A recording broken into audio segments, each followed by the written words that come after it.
Amara, how long do you plan to stay in my son's house without giving him a child? Mama, we are praying. We are seeing doctors. We are doing everything we can. Praying. Is prayer what will give my son an heir? A woman who cannot give birth has no place in a man's life. Mama, enough. You defend her every time. Look at you, a successful man with no child to carry his name. I married Amara because she is my wife, not because she is a baby-making machine. One day you will understand that love does not continue a family. And one day you will understand that cruelty destroys one.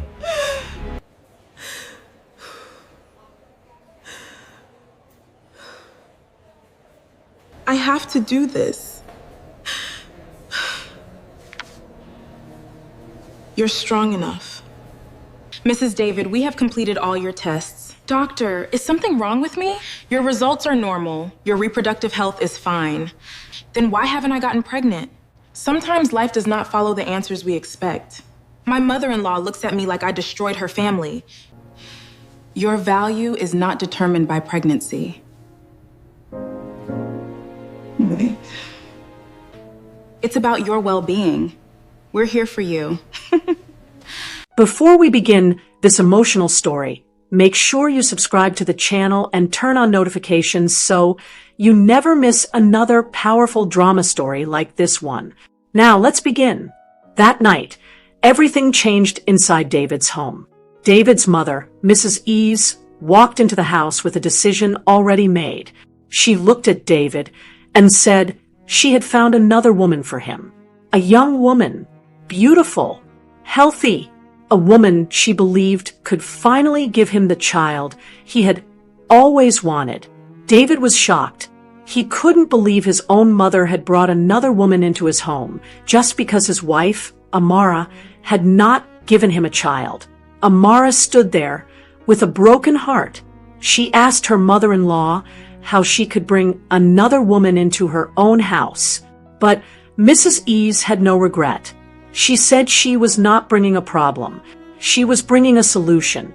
David looked at the woman his mother brought and then looked at his wife. Without hesitation, he told his mother to take her and leave. Mrs. Ease was hurt. She asked if David was choosing this woman over his own mother. But David's answer was simple.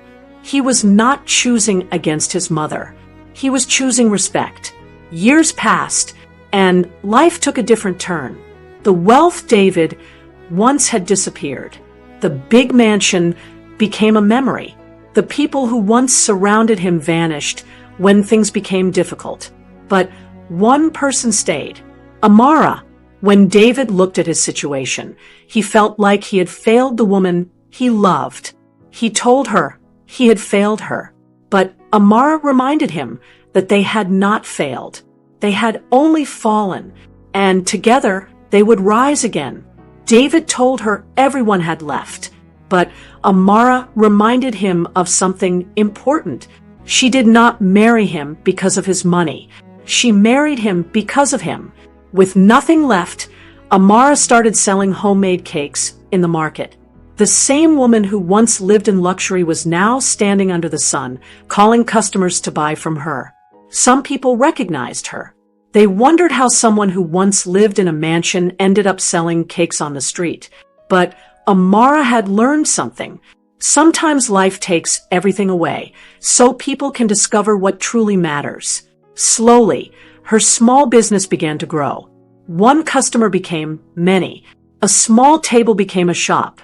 And that small shop eventually became a successful company. Years later, Amara was no longer the woman people looked down on.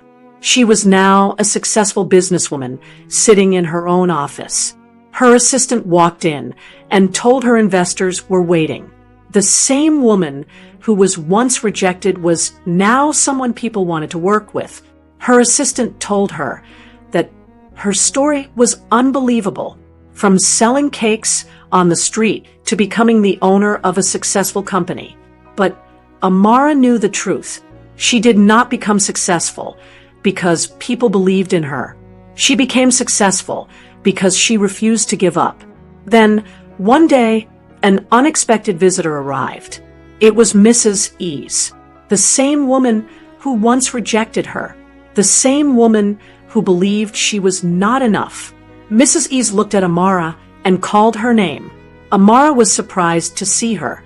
Mrs. Ease said she had heard about her company, but Amara knew that success could not erase the pain she had suffered. She told Mrs. Ease that congratulations were not enough to erase years of hurt. Mrs. Ease finally admitted that she was wrong. She realized she had not only hurt Amara, she had hurt the woman who stood beside her son when nobody else believed in him. Then suddenly David walked in. Amara was surprised. David told her he had something important to share. The doctors had called. The results from years ago were wrong. Amara was never the problem. After all those years of waiting, after all the tears, after all the pain, they were finally going to have a baby. Amara could not believe it. She asked if it was really happening after all those years. And David told her something they would never forget. God was writing their story even when everyone thought it had already ended. In the end, Mrs. Ease asked Amara for forgiveness. Amara told her that forgiveness does not mean forgetting the pain. It means choosing not to carry that pain forever, because the people who rejected her thought she had no value, but they forgot one thing. A diamond does not stop being precious just because people fail to recognize it. If you enjoyed this story, let us know your thoughts in the comments. What would you have done if you were in Amara's position? Would you forgive Mrs. Ease after everything that happened? Don't forget to like this video, subscribe to the channel, and turn on notifications for more emotional and inspiring drama stories. Until the next story, remember, never judge someone's worth by what they are going through today. Their tomorrow may surprise you.